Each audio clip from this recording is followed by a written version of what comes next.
Since is run by a bunch of investment bankers, and Morningstar's modus operandi.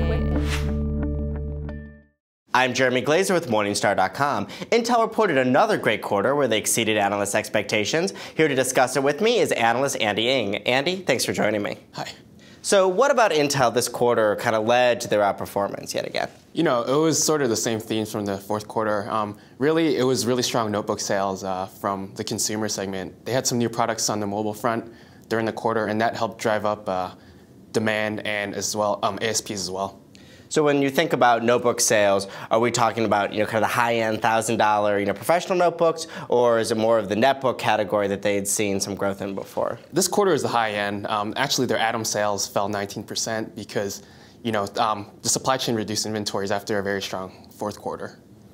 Now, did they give an outlook for the rest of the year? Well, they didn't give an outlook for the rest of the year, but they gave a revenue outlook for the second quarter. And for the first quarter, revenue came in at $10.3 billion, and in the second quarter, they expect revenue to be roughly $10.2 billion, which the second quarter is typically the weakest in the year. But when you look at it in absolute terms, they have a very solid outlook. When you're looking at kind of the corporate cycle where corporations are obviously getting rid of their old desktop PCs and replacing them with new ones, does that look like it is now the economic recovery has started to gain some ground? Is Intel seeing any sign of businesses reinvesting in their hardware? Absolutely. There's been increasing noise that the corporate refresh cycle is coming, and it's been long overdue. So we think it'll happen later in the year.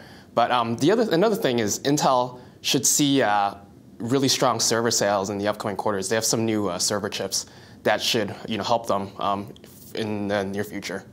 Intel's been doing so well for so long. What could derail the train, so to speak? Well, I think the 800-pound gorilla is the economy. The semiconductor industry and PC demand has been increasing for several quarters now.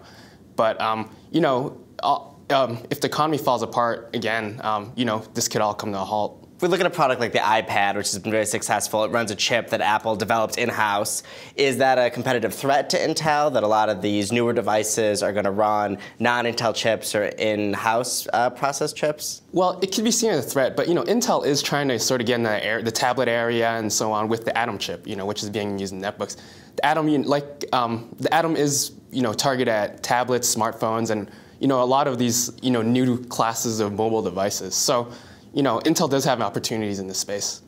If we're looking at the rest of the tech earnings that are coming in for the remainder of the quarter, are there any that you're going to be keeping a close eye on to see kind of how Intel is faring versus some other names or versus other people on the corporate refresh cycle? AMD reports later in the week. It'll be interesting to see how their competitor does. But really just how Intel's customers are doing, like Dell, HP, and so on in the upcoming weeks. All right, definitely something that we'll keep an eye on. Andy, thanks for sharing your insights with me today. Sure. For Morningstar.com, I'm Jeremy Glazer. At Morningstar, we feel it is important to schedule regular checkups of your investments. This is the reason we're pleased to announce Portfolio Monitor, a new and easier way to keep track of your investments. With a few clicks of the mouse, receive a monthly report that provides a comprehensive and customized summary of your portfolio, sent automatically to your inbox. Portfolio Monitor provides a concise digest of all the best features of premium membership. Become a premium member with our 14-day free trial to start receiving Portfolio Monitor today.